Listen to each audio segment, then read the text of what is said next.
Shalom, saudaraku yang terkasih ya, salam sukacita dan damai sejahtera buat sedulur dan saudaraku terkasih semuanya.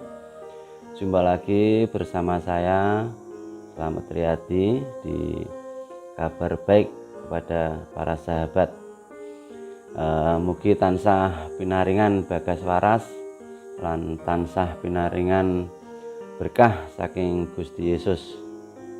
Hari ini saya akan melanjutkan menjawab beberapa pertanyaan dari para sahabat ya. Jadi channel ini memang saya dedikasikan untuk menjawab dan menjelaskan pertanyaan-pertanyaan dari para sahabat. Jadi jangan lupa ya untuk di like dan di subscribe ya channel ini ya. Jadi video ini adalah penjelasan untuk pertanyaan yang disampaikan oleh para sahabat, yaitu kabar baik pada para sahabat. Nah, bagi sahabat atau sedulur yang baru bergabung di channel ini, perkenalkan, nama saya Slamet Riyadi. Dulu saya adalah pengikut ajaran Ma'rifat Tasawuf dari Syekh Siti Jenar.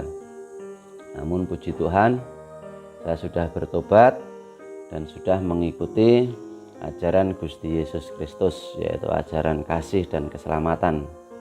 Nah, bagi yang belum tahu cerita saya yang dari awal atau yang selengkapnya, Anda bisa melihat atau simak video saya ya, yang ada di deskripsi di bawah ini. Anda bisa cari ya. Baiklah, saya to the point aja, ingin melanjutkan beberapa pertanyaan yang akan saya jawab ya. Jadi karena begitu banyak yang masuk, namun ini sudah saya ringkas satu persatu supaya karena suratnya juga panjang-panjang. Dan hari ini saya akan menjawab pertanyaan dari saudara saya yang agak belum memahami tentang satu ini. Mohon pencerahannya Pak Pendeta Slamet tentang perikop tanda Yunus di Lukas 11 29 sampai 32. Oke, ini perikop ini sebenarnya juga ada juga di surat di Injil Matius 12 38 42. Mohon penjelasannya Pak Slamet. Oke. Pertanyaan kedua. Ini mohon maaf sebelumnya Pak Slamet. Saya ingin tahu lebih banyak tentang kekristenan. Karena saya merasa di agama yang saya anut sekarang ini, saya menemukan banyak kejanggalan, terutama di rukun iman di dalam agama saya. Namun yang ingin saya tanyakan adalah, apakah orang-orang Kristen percaya pada 3 Allah? Mohon dijawab ya Pak. Terima kasih. Wassalam. Nah, baiklah, untuk sementara 2 ini dulu yang akan saya jawab. Nanti kalau ada waktu pertanyaan berikutnya ya. Jadi saya jawab dulu yang pertanyaan pertama tentang tanda Yunus ini ya, di Lukas 11 ayat 29 sampai 32. Bentar, buka Alkitab dulu ya supaya lebih jelas. Nah, namun sebelum saya jawab tentang perikop ini supaya saudara ini lebih paham, ini karena ada sambungannya atau ada istilahnya itu katakanlah jawaban tentang perikop ini itu kalau kita baca di surat Roma pasal 1 ayat 1 sampai 4 ya, saya bacakan dulu. Ini dari Paulus, hamba Kristus Yesus yang dipanggil menjadi rasul dan dikuduskan untuk memberitakan Injil Allah. Injil itu telah dijanjikannya sebelumnya dengan perantaraan nabi-nabinya dalam kitab-kitab suci. Nah, tentang anaknya yang menurut daging diperanakkan dari keturunan Daud dan menurut roh kekudusan dinyatakan oleh kebangkitannya dari antara orang mati, bahwa ia adalah anak Allah yang berkuasa, Yesus Kristus Tuhan kita. Nah, sekarang saya bacakan di Lukas 11 sampai 29. Ini sebenarnya juga sama dengan yang ada di ini ya, Matius 12 38 42. Namun saya ambil aja yang di Lukas pasal 12 38 42 sesuai yang saudara inginkan ya. Saya bacakan ya. Ketika orang banyak mengerumuninya, berkatalah Yesus, "Angkatan ini adalah angkatan yang jahat. Mereka menghendaki suatu tanda, tetapi kepada mereka tidak akan diberikan tanda selain tanda Nabi Yunus. Sebab seperti Yunus menjadi tanda untuk orang-orang Niniwe, demikian pula lah Anak Manusia akan menjadi tanda untuk angkatan ini. Pada waktu penghakiman, ratu dari selatan itu akan bangkit bersama orang dari angkatan ini, dan ia akan menghukum mereka. Sebab ratu ini datang dari ujung bumi untuk mendengarkan hikmat Salomo. Dan sesungguhnya yang ada di sini lebih daripada Salomo. Pada waktu penghakiman, orang-orang Niniwe akan bangkit bersama angkatan ini, dan mereka akan menghukumnya.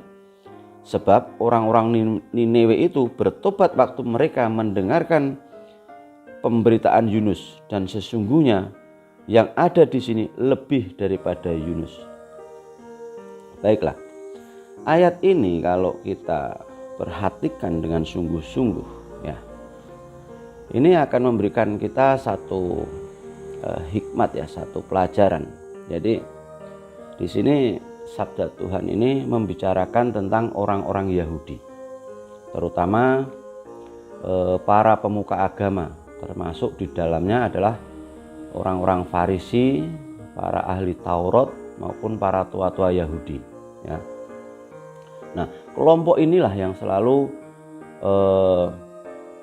katakanlah mempermasalahkan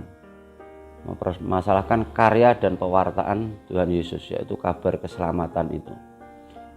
Nah, ini sama dengan saudara-saudara kita yang ada di sebelah, itu selalu mempertanyakan dan mencari-cari kesalahan seperti itu. Nah, kali ini mereka meminta tanda untuk meyakinkan bahwa Yesus adalah Mesias yang datang dari Allah. Namun di sini Tuhan Yesus menyebut mereka sebagai angkatan yang jahat, yang tak akan diberi tanda kecuali tanda Nabi Yunus. Nah, kalau kita baca Alkitab dengan lengkap dan dengan teliti, kita akan tahu yaitu tentang kebangkitan Tuhan Yesus. Setelah disalib, Tuhan Yesus dikuburkan dan dalam 3 hari bangkit, sama dengan tanda Nabi Yunus seperti itu. Nah, di sini kita tahu inti dari kemarahan Tuhan Yesus kepada orang-orang Yahudi adalah orang-orang Yahudi atau para petinggi Yahudi ini begitu sombongnya dengan kedudukan dan statusnya, sehingga tak pernah membuka hati pada karya dan pemberitaan keselamatan dari Tuhan Yesus. Ya, ini sama persis dengan saudara-saudara kita yang masih di sebelah sana, yang masih di seberang. Mereka hanya mengakui dan percaya, atau istilahnya itu mengimani, bahwa Yesus Kristus atau Isa Al-Masih itu hanya sekedar nabi atau rasul. Mereka tidak mengetahui bahwa Yesus Kristus atau Isa Al-Masih ini adalah kalimatullah, firman Allah yang nuzul menjadi manusia, yang dikandung melalui Rohul Kudus dan lahir ke dunia itu sebagai rahmat dan tanda bagi alam semesta ini.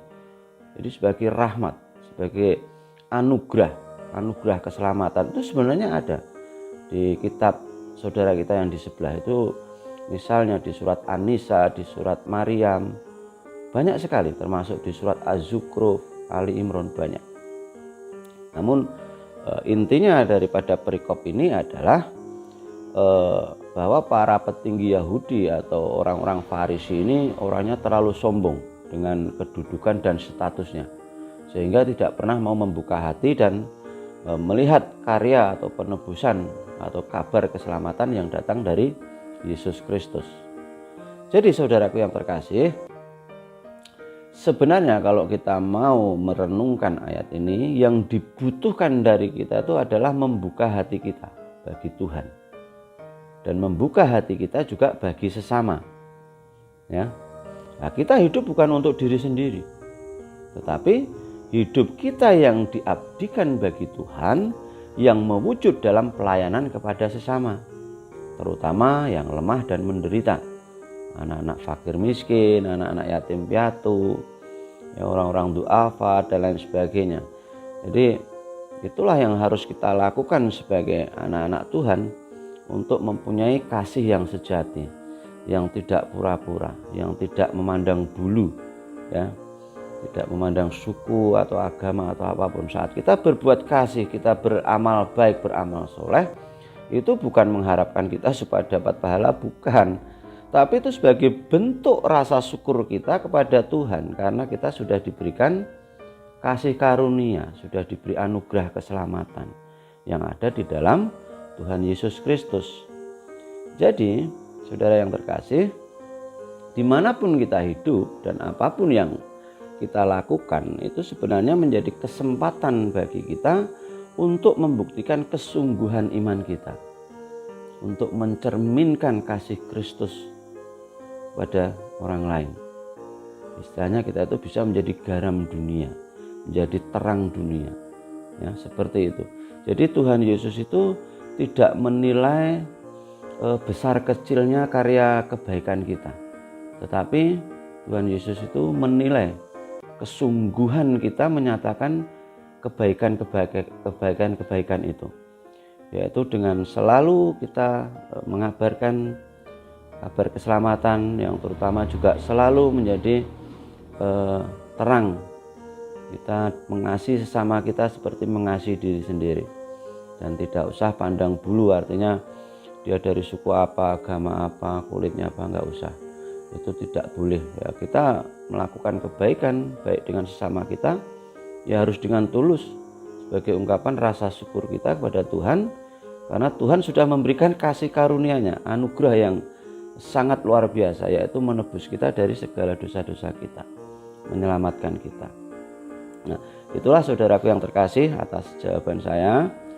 Semoga bisa menambah iman saudara dan bisa menambah istilahnya itu kekuatan, ya, imun, kalau kita itu anak-anak Tuhan yang harus bisa menjadi terang dunia, ya, dan garam dunia.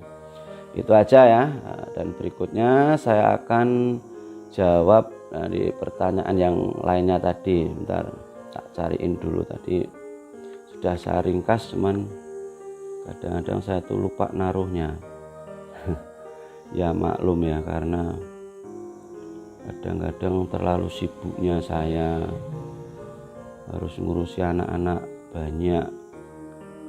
Mana tadi pertanyaannya? Ini sudah ketemu, ya. Oke. Jadi saya ulang lagi supaya lebih jelas di sini, ya. Memang sudah saya ringkas sebenarnya, karena di situ tulisannya banyak sekali. Yang tanya ini juga menceritakan latar belakangnya dan lain sebagainya. Jadi ini saya ringkas tadi, saya ulang lagi pertanyaannya.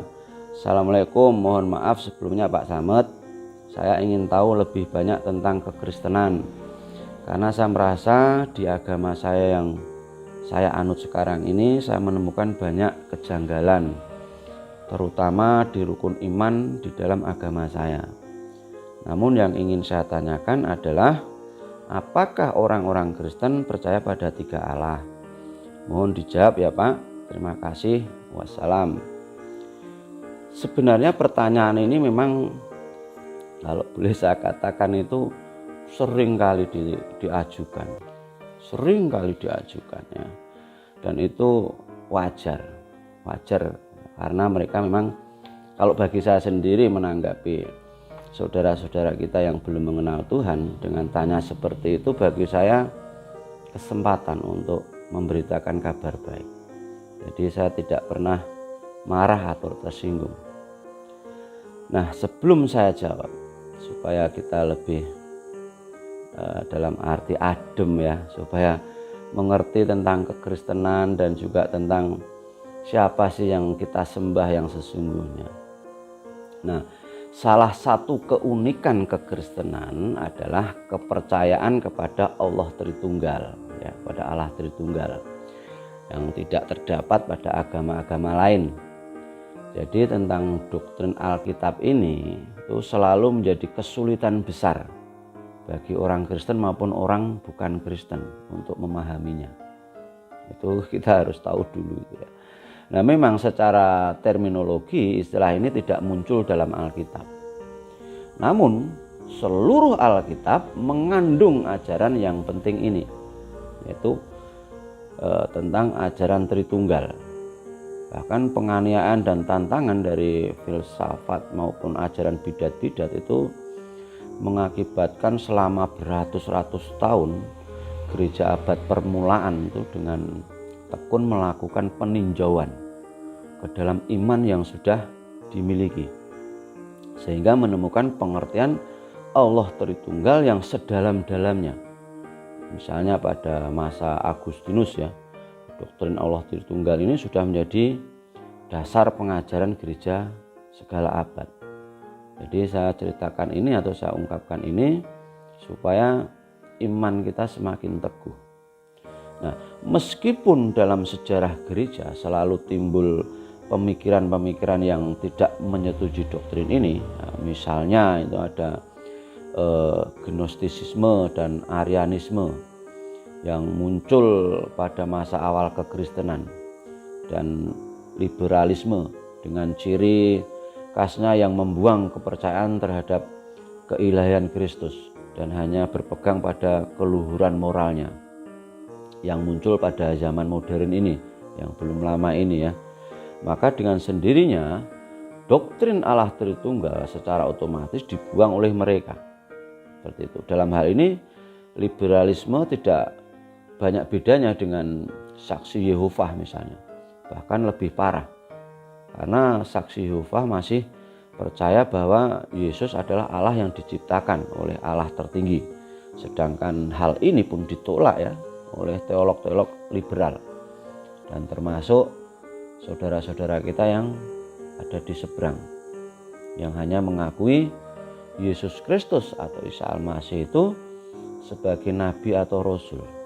Nah, karena itulah sangat penting bagi kita selaku saudara seiman untuk memperdalam dasar iman kita bersama. Nah, itu penting sekali, serta setia untuk bersaksi bagi Kristus. Nah, kiranya semua kemuliaan hanya bagi Tuhan Allah, pada Allah Tritunggal. Nah, sekali lagi saya katakan, doktrin mengenai Allah Tritunggal itu merupakan doktrin yang sedemikian unik ya di dalam kekristenan.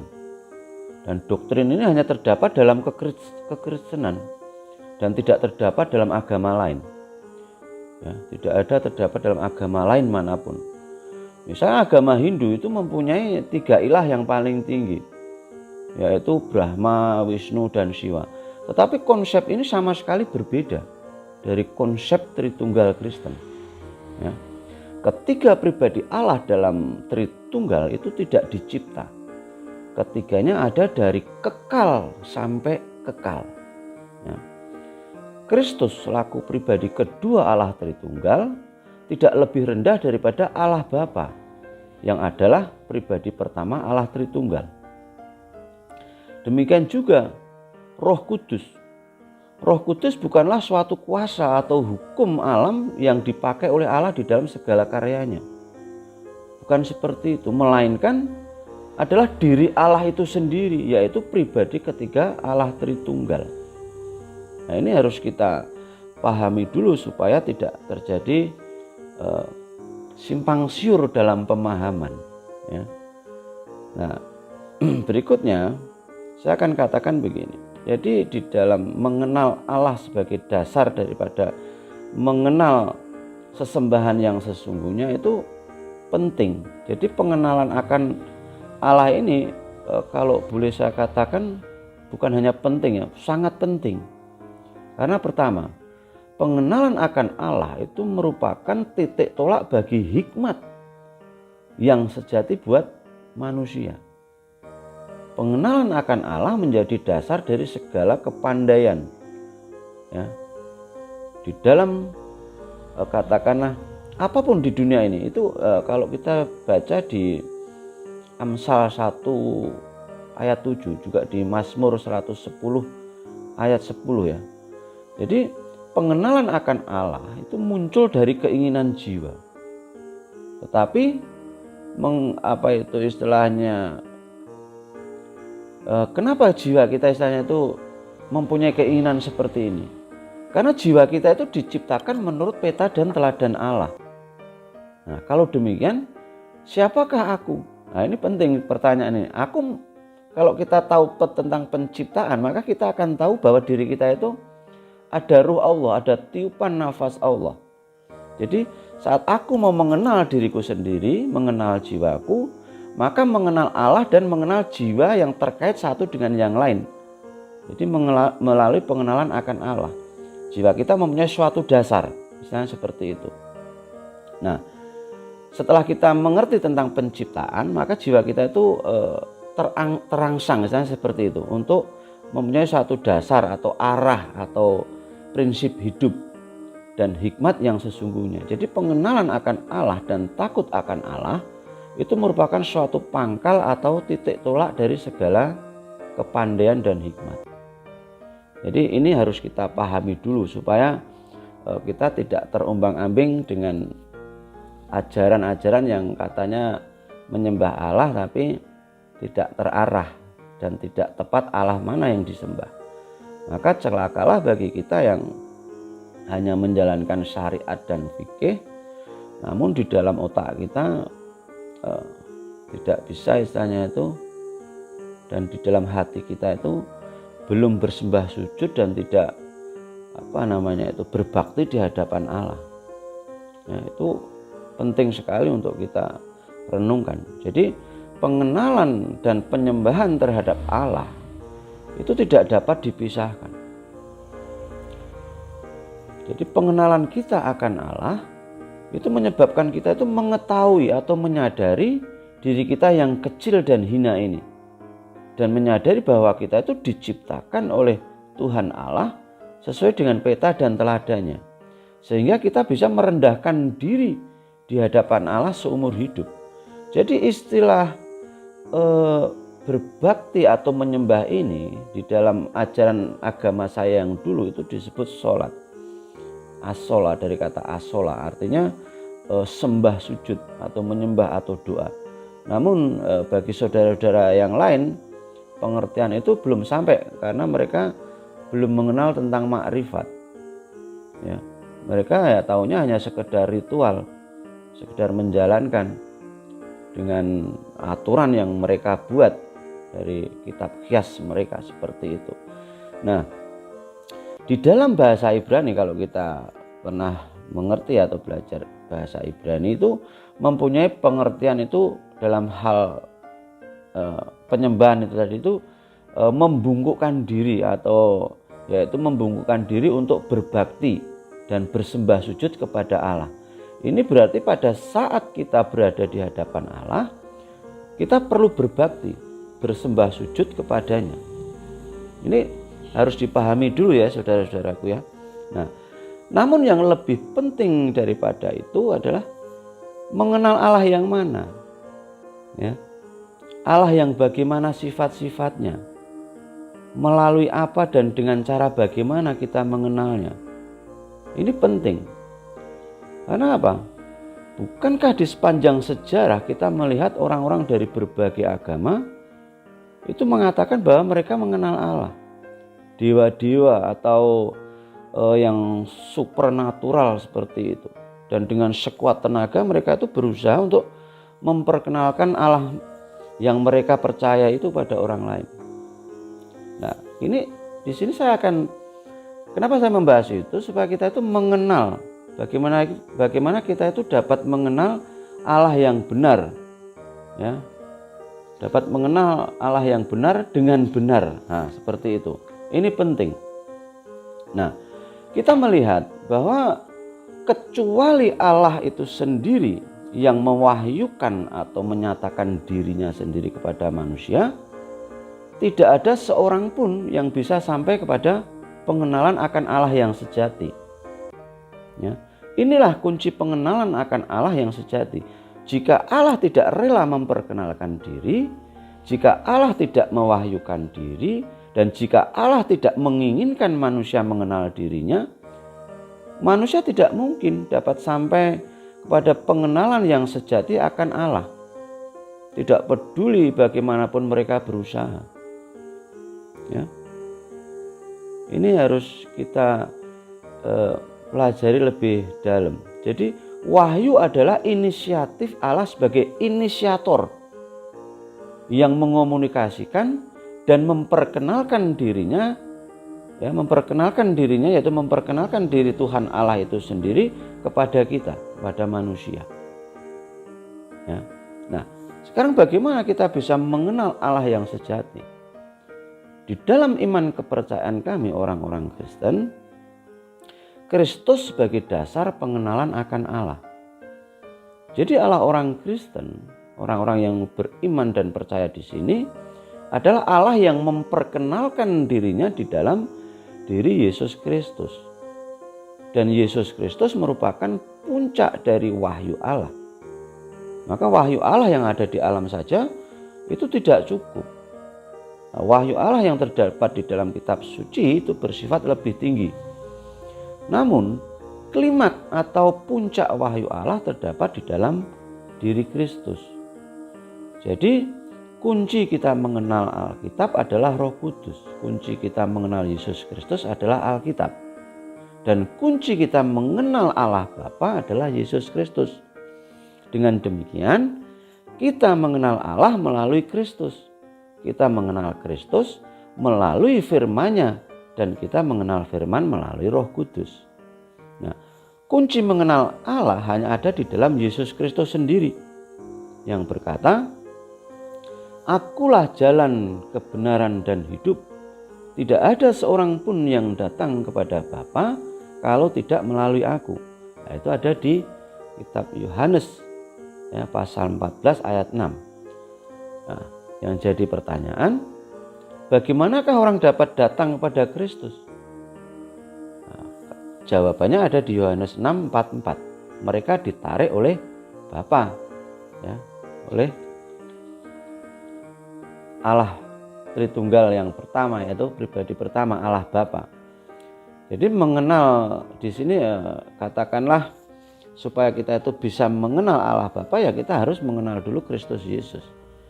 Nah, sebelumnya Yesus juga pernah menantang orang-orang Yahudi yang tidak percaya kepadanya. Itu ada di Yohanes 5 ya, 39 sampai 40. "Kamu menyelidiki kitab suci sebab kamu menyangka bahwa olehnya kamu mempunyai hidup yang kekal. Tetapi walaupun kitab-kitab suci memberi kesaksian tentang aku, namun kamu tidak mau datang kepadaku untuk memperoleh hidup itu." Jadi menurut kitab suci yang menyaksikan tentang Kristus, barulah kita dapat datang kepada Kristus. Nah, tetapi bagaimana kita dapat mengerti kitab suci? Nah, melalui Roh Kudus. Karena Roh Kudus adalah roh kebenaran yang telah mewahyukan kebenaran dan yang memimpin orang Kristen masuk ke dalam kelimpahan kebenaran yang sempurna. Itu kita bisa baca di Yohanes 14:26 ya, juga di Yohanes pasal 16 ayat 13. Ya, mohon dikoreksi nanti ya, saudara bisa buka.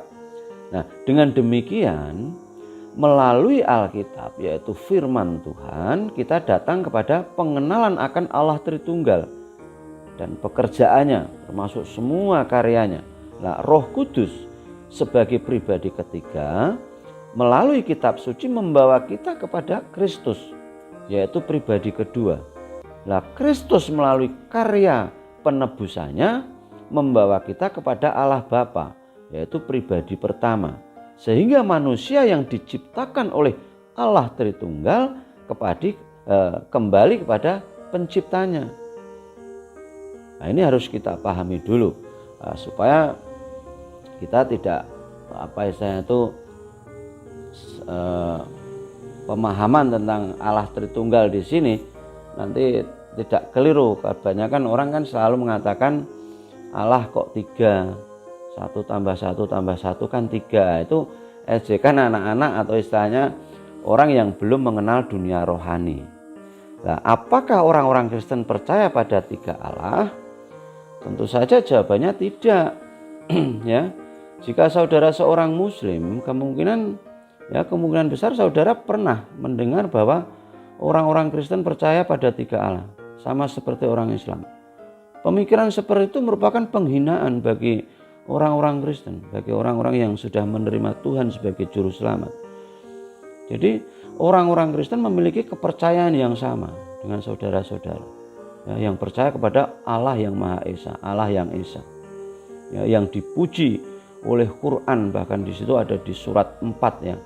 Surat 4 itu surat wanita atau surat An-Nisa. Itu di ayat 136 itu ada.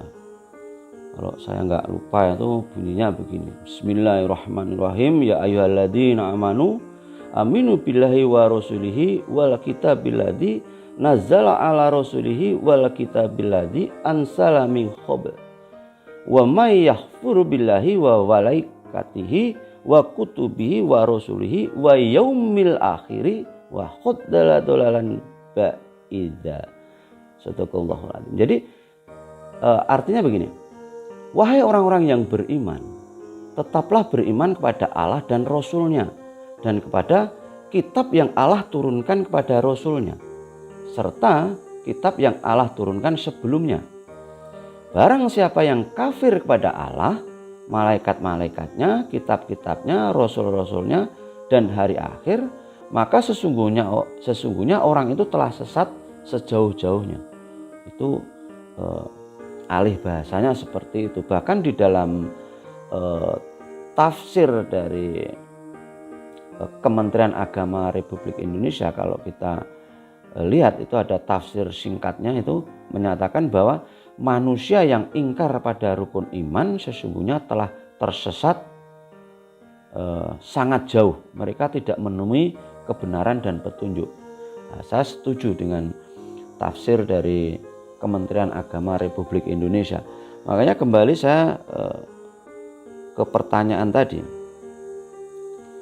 tentang saudara yang bilang dia mengalami kebingungan atau kejanggalan yang terdapat di dalam rukun iman di dalam agamanya. Nah, ini memang betul. Jadi iman itu kalau tanpa perbuatan mati. Nah, surat An-Nisa ini, khususnya surat An-Nisa ayat 136 ini sebenarnya itu menyimpulkan tentang hikmah dan ajaran kaum muslim. Ayat ini mengingatkan tiap muslim terkait 6 hal dalam rukun iman, ya, yaitu iman kepada Allah. Kalau kita lihat di ayat ini, ya, iman kepada Allah, iman pada malaikat-malaikat Allah, iman kepada rasul-rasul Allah, iman pada kitab-kitab Allah, dan iman kepada Khodok dan Khodar, dan iman pada hari akhir. Ini jelas kalau kita pelajari ayat ini. Nah, namun yang jadi persoalan, imannya tidak dijalankan, hanya sekedar mengucapkan imannya hanya sekedar di bibir, tidak dijalankan. Misalnya iman terhadap kitab-kitab Allah, yaitu ini disebutkan di sini serta kitab yang Allah turunkan sebelumnya. Jadi barang siapa yang kafir pada kitab-kitabnya, maka dia akan mengalami atau orang itu telah sesat sejauh-jauhnya. Itu betul, karena apa?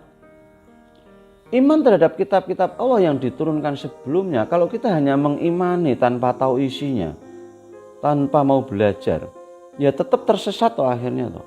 Kan begitu. Padahal di dalam kitab saudara ini banyak mengarahkan ke situ.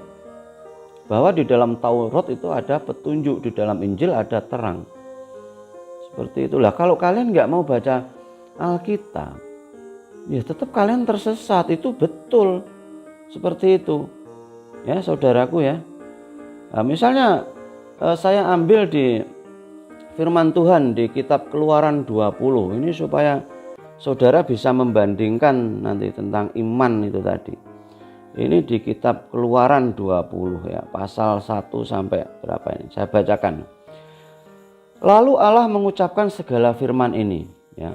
Ini saya bacakan di Alkitab ya. Akulah Tuhan Allahmu yang membawa engkau keluar dari tanah Mesir, dari tempat perbudakan.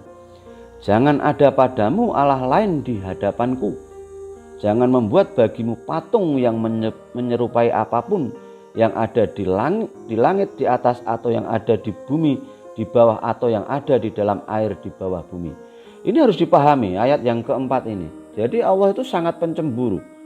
Dia tidak ingin orang itu menyembah melalui patung atau batu hitam atau apapun. Itu tidak boleh. Ini jelas ini di kitab Keluaran ini. Ini membicarakan tentang ke-10 firman ini ya. Jadi jangan sujud menyembah kepadanya atau beribadah kepadanya.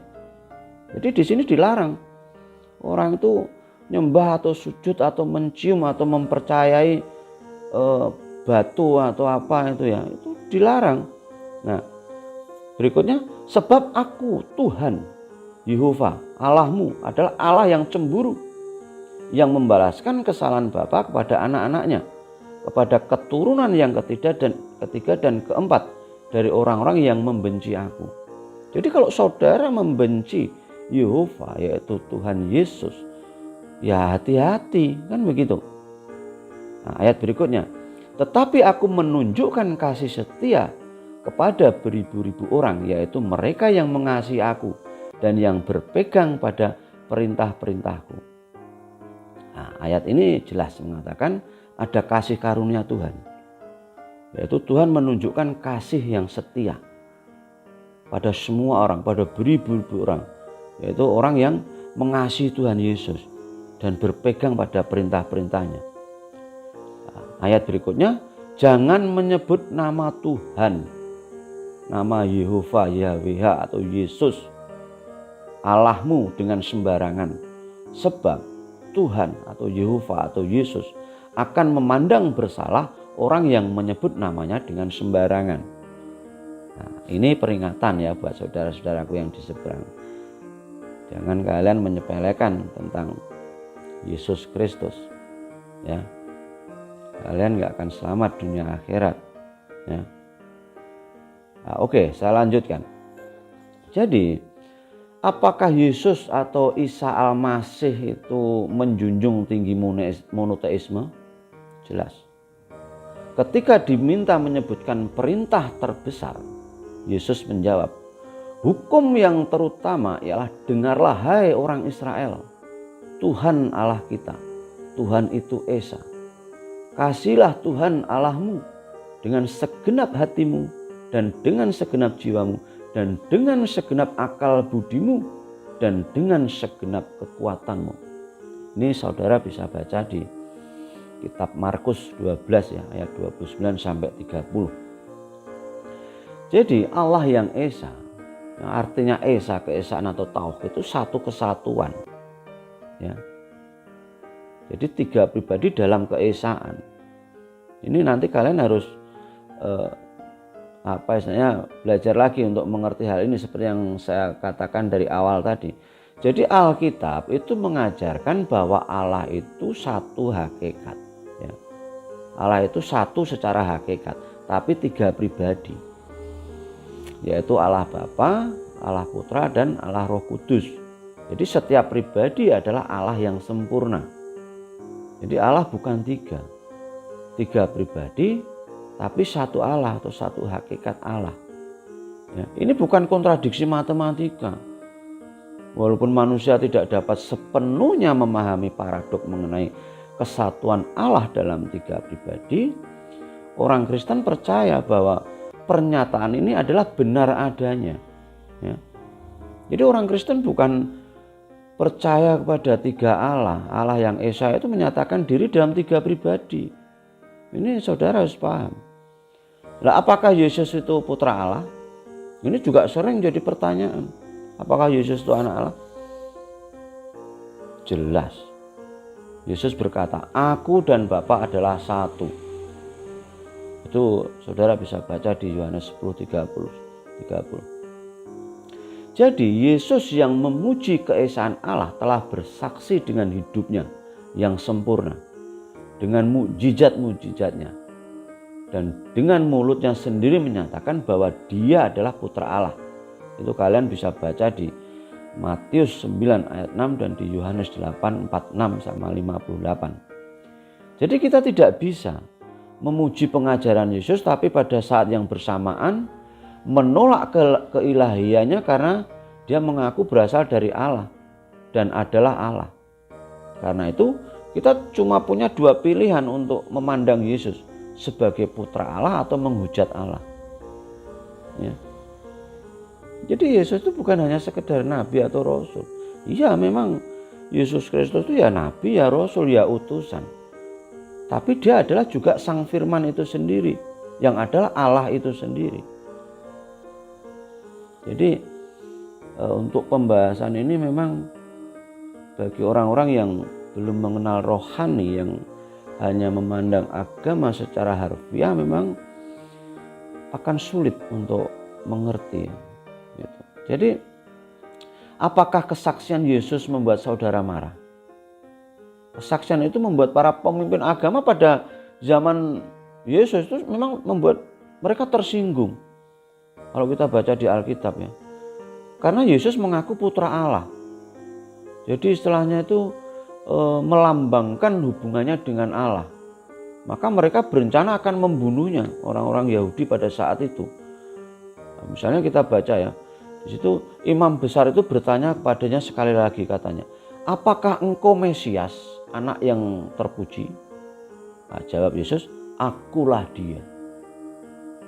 Dan kamu akan melihat anak manusia duduk di sebelah kanan yang maha kuasa dan datang di tengah-tengah awan-awan di langit." Maka imam besar itu mengoyakkan pakaiannya dan berkata, "Untuk apa kita perlu saksi lagi? Kamu sudah mendengar hujatnya terhadap Allah. Bagaimana pendapat kamu?"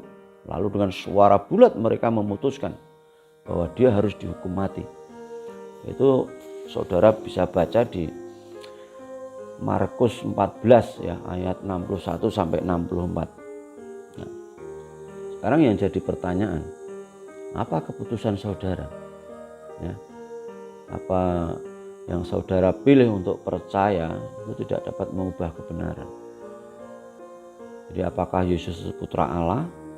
Kalau bukan, dia memang pantas untuk mati. Jika dia hanyalah manusia, tulang belulangnya akan tergeletak di balik batu di dalam kuburannya saat itu. Namun kenyataannya tidak demikian. Melalui kebangkitannya, Yesus membuktikan keilahiannya. Jika dia adalah putra Allah, mengapa dia lalu mati? Nah, nanti pertanyaannya pasti ke arahnya ke itu.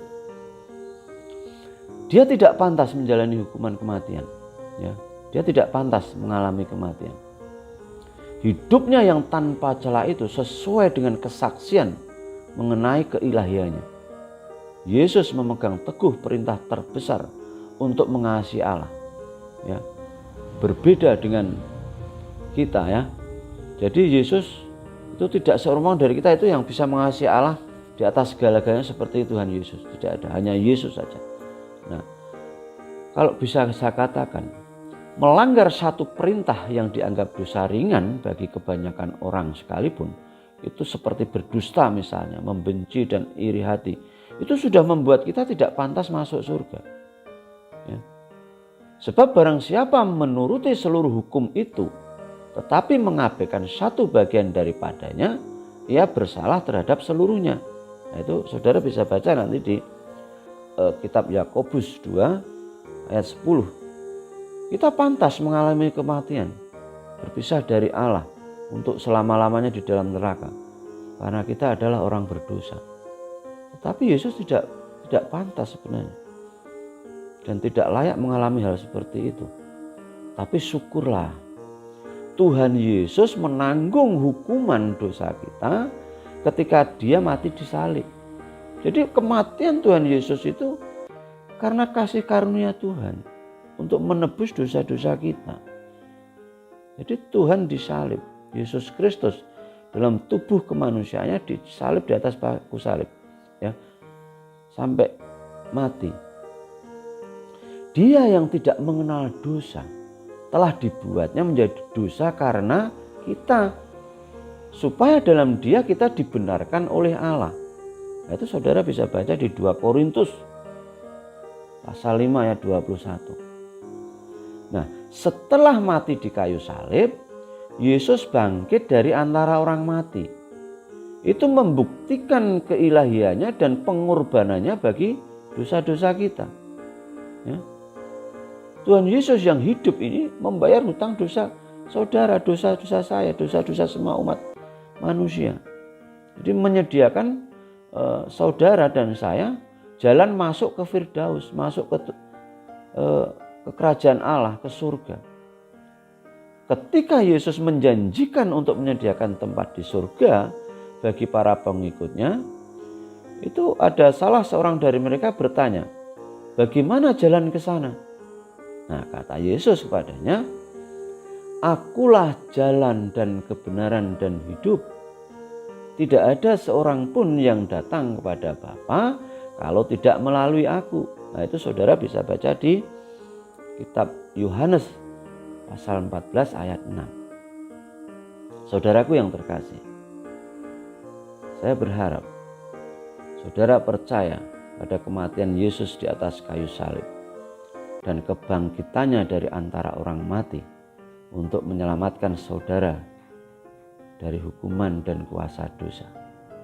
Karena hanya Yesuslah satu-satunya jalan dan kebenaran dan hidup untuk menuju kepada Sang Bapa.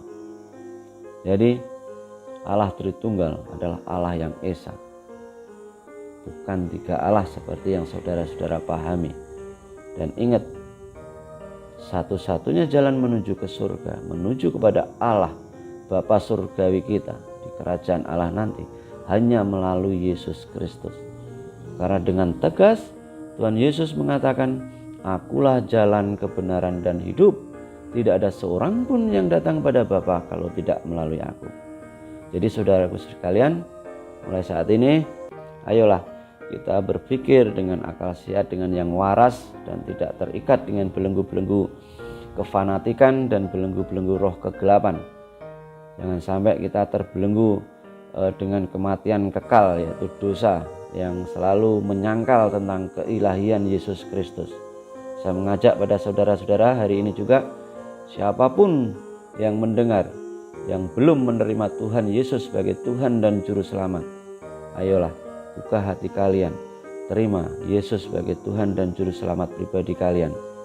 Katakan ya hari ini, ya di layar saya ini, di kabar baik pada sahabat. Dan bagi sahabat sedulur semua yang sudah menerima Tuhan Yesus, kiranya apa yang saya sampaikan ini menjadi berkat buat kalian, menjadi kekuatan iman kalian, menjadi imun, menjadi makanan firman yang buat saudara-saudaraku yang terkasih. Itu saja jawaban dari saya. Dan untuk pertanyaan yang berikutnya nanti akan saya sambung di video berikutnya. Ya, itu saja dari saya. Salam sukacita dan damai sejahtera. Kiranya kasih Kristus senantiasa menaungi kita dalam setiap langkah dan kehidupan kita. Tuhan Yesus memberkati. Haleluya. Amin.